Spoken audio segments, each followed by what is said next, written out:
வணக்கம். செய்திகளை உடனுக்குடன் தெரிந்து கொள்ள உண்மையின் குரலாய் உங்கள் சட்ட கவசம். இன்றைய விரைவு செய்திகள் வாசிப்பது உங்கள் மன்சூர் அலி. சட்ட கவச செய்தி எதிரொலி. மக்கள் கோரிக்கையை ஏற்று போர்க்கால அடிப்படையில் கழிவுநீர் கால்வாயை சுத்தம் செய்த ஆனைமலை பேரூராட்சி. கோயம்புத்தூர் மாவட்டத்திற்கு உட்பட்ட ஆனைமலை பேரூராட்சி தமிழகத்தில் பிரசித்தி பெற்ற கோவில்களில் ஒன்றான மாசாணியம்மன் கோயில், ஆழியார் அணை, புலிகள் காப்பகம் உட்பட பல்வேறு சுற்றுலா தலங்கள் நிறைந்த பகுதியாகும்.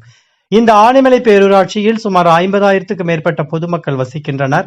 பேரூராட்சிக்கு உட்பட்ட பகுதிகளில் சரிவர கழிவுநீர் கால்வாய் இல்லாத சூழ்நிலையில் பொள்ளாச்சி சேத்துமடை தேசிய நெடுஞ்சாலை சுமார் 40 ஆண்டுகளுக்கு முன் கட்டப்பட்ட கழிவுநீர் கால்வாய்களை பேரூராட்சி கண்டுகொள்ளாததால் கழிவுநீர் கால்வாய்களை விட்டு வெளியேறி குடியிருப்புகளில் சாலைகளிலும் வழிந்து ஓடி தொற்று நோய்கள் ஏற்படும் அபாயகரமான சூழ்நிலை நிலவி வந்த நிலையில் நமது சட்ட கவசம் யூடியூப் சேனலில் கடந்த 25/7/2024 வியாழனன்று கோரிக்கை வைத்ததன் பேரில் இன்று 30/7/2024 ஆனைமலை பேரூராட்சி மன்ற தலைவர் கலைச்செல்வி சாந்தலிங்ககுமார் மற்றும் துணைத் தலைவர் எஸ் ஜாபர் அலி மற்றும் கவுன்சிலர்கள் போர்க்கால அடிப்படையில் எடுத்து ஆனைமலை பேரூராட்சி சார்பாக ஜேசிபி இயந்திரம் மூலம் கழிவுநீர் கால்வாய்களை தூர்வாரும் பணிகள் பல்வேறு பகுதிகளில் நடைபெற்று வரும் நிலையில் ஆனைமலை பேரூராட்சி தலைவர் கலைச்செல்வி சாந்தலிங்ககுமார் சம்பந்தப்பட்ட இடங்களை நேரில் ஆய்வு செய்தார்.